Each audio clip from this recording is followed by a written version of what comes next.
And now, it's time for another Dice Tower review with Tom Vasel.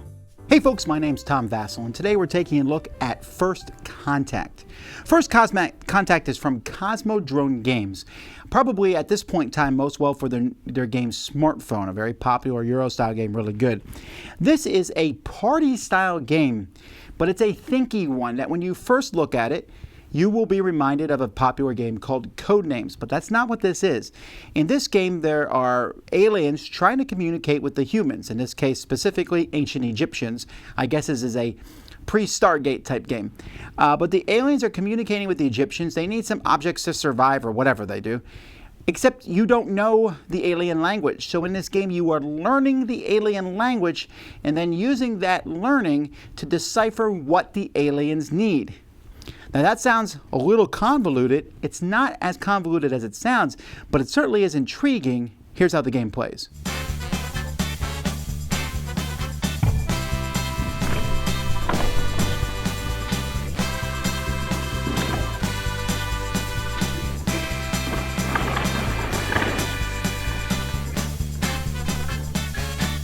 In this game, 1 to 3 players is going to be an alien, and the rest of the players are going to be humans. Now, the humans are each going to have their own shield that they're going to hide a board behind it. This board is going to show various descriptors of objects: alive, big, food, danger, round, solid, liquid, sharp, human, plant, tool, weapon, metal, beautiful clothes, long, heavy, light, fly, valuable, warm, defense, knowledge, fast, power. The aliens are going to have a single shield that's placed in front of them, and they're going to randomly pick one of these boards here. There's a whole pile of boards that come with the game, and this board is going to show the symbol for all those things I just told you about. So alive is a circle, big is a triangle, this is food, etc. While in this one, this is the symbol for alive. So the aliens will have that. The aliens are also going to be blue, green, or red. And then each of the humans is going to be given one of these small boards here. Then the aliens are going to draw a card from a stack of cards like this and put it face up in a stand. 25 cards will be placed from this very big pile of cards on the table into a grid showing different things from ancient Egypt. If I'm the green player, the green spots are the things that I need, the red player and the blue player. Now, the green player needs more things, so they'll go last. The red player needs the fewest things, so they go first because they only have 4 out of the 25 things to guess.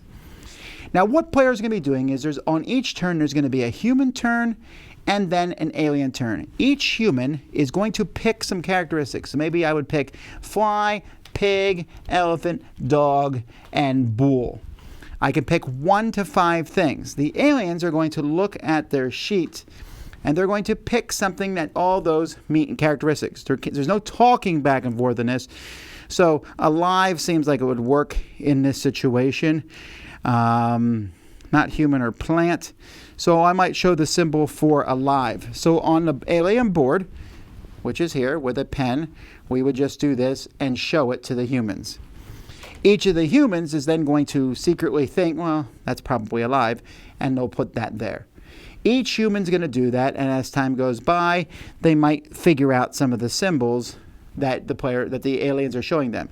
Although you don't know for sure. That one might be a little bit more obvious than not, but depending on how many cards you turn.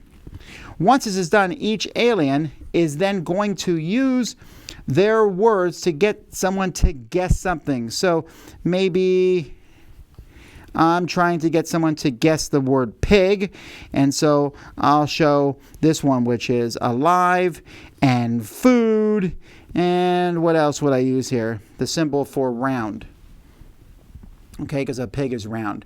And I show this to each of the other players. Now they're going to sit there and they're going to try to figure out which one I'm at. I can show them symbols that they haven't learned a word for yet. That's up to them. Each of them is going to pick on their grid which one they think. I want them to do this. But they might pick a different one in the grid somehow, somewhere. After everyone has picked it, they reveal them. And if they're correct, since I am the blue player, I'll give them a blue chip because that's a blue one. If they're incorrect, I give them nothing. And then we keep going. The next alien will give out a word. Then the next alien will give out a word. If an alien gets 3 of their things guessed, that alien wins. At that point, the human who has the most chips, doesn't matter which alien they're from, is the winner of the game. For the human side, there could be a tie win. And the alien who got someone to guess 3 things first is the winner between the aliens. There's some modifications for 3 or 2 players. There's also a sheet in the game where you can make something an antonym, an opposite, by putting a line over it. So this would show that it's not that, whatever it is. And that's how you play. You're going to use just these 25 words, although you can then put out 25 more words and start over again. Interestingly enough, the box is a little smaller than I want it to be to fit all this stuff in. I do like these boards. They're nice. They're thick. There's a lot of them. There's no way you're going to know which symbol is where on them. The cards are very simple. I mean, they're going to show just a simple picture and the word from both directions. Now, the cards are set in ancient Egypt, which is thematic, although, sometimes like the difference between a sarcophagus and a mummy, might be trickery. And I wouldn't have minded maybe some non-Egyptian stuff, like seeing this in another setting. But, it's pretty simple. You look at the picture, you know what it is. And if you don't, it tells you what it is. So I like the cards. I like the tokens. Everything comes out pretty well. It uses, these erasable markers, which haven't run out for me yet, but you never know. They might, depending on how the game is. The shields are a little thin, but you don't really move them a lot over the course of the game. You're just going to put them here, and you're mostly just moving and showing things. For the most part, I'm pretty happy with it. It has a very strong Egyptian flavor to how everything looks, shows you all different symbols in the game. I like how the game looks a lot. So again, when I first laid it out, I bet many of you, if you played Codenames, you're like, well, that seems a lot similar to Codenames. Kind of, but it's a very different feel to it. Now, here's the thing. I think First Contact is one of the most unique, interesting games I've played in a long time. But it's not without its foibles. There's a couple things. Sometimes, for example, someone will tap a card and say, this card. And I'll show them the symbol for that. That happens to be one of my objects. On my next turn, I just write that one symbol, and people know that that's the one to pick. I feel like that's like a little small flaw in the game. Sometimes there's that just, here's a symbol. I write that symbol. Wait, I just saw that symbol. You must mean that one. So we made a house rule to get around it where the aliens always have to write more than one symbol about the different things out there. There always has to be more than one symbol just to stop that back and forth from happening. Maybe it's not that big of a deal, but I found that was something that would happen occasionally.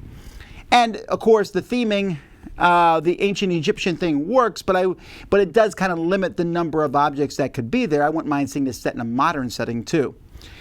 And the adjectives, it's kind of weird because they add the antonym. So adding the antonym is an interesting concept, right? The problem is they have big and, or where was it? Heavy and light. Well, I don't need both of those words if I can do antonyms. I just say the opposite of heavy is light and the opposite of light is heavy. And you can say, nah, light versus dark. Yeah, but that's not what that means in that particular case. It's really thinky. When you watch people play this game, they're just sitting there looking at the board. Someone will tap a few cards, the aliens will show them the thing, and everyone writes it down. I think the game works best almost as one alien and multiple humans, because then the humans are all playing against each other. The aliens sometimes will have to agree on the symbol, which one they're going to write, so they're kind of, agreeing together. The humans themselves have to be tricky. You don't want to be too obvious. You want to try to think of some word that's on here, tap some objects that point to that word, but not make it so obvious the other humans can figure it out. The aliens don't care which human wins. They just want to win by themselves. The humans do. So these things come together to make a really quirky, interesting game. Does it have mass market appeal? I don't think so. I think it's too esoteric for that. I also think that there's some of the oddness of it. Sometimes the straightforward path to doing best for yourself helps everyone around you too. And then you try to be weird, which helps no one, including yourself. So it's almost like, I wish this was like just a straight co-op game where you're working together to try to figure it out in a certain amount of time. That might be easier or better. But still, it's refreshing to play this game. You come in, you're like, this is something different. and I want to play it again. I just want to keep playing it. But I wouldn't play this with everybody. There are some folks who I know love games like Codenames and stuff that would be frustrated because this one is a little different and it's like an extra step. You're giving clues, but you got to figure out what the clues even are before you can go farther. But challenging the board or a board game design is something I think should be done. First Contact certainly does. If you get a chance, check it out. I'm Tom Vasel. See you next time. Dice Tower Judgment approved.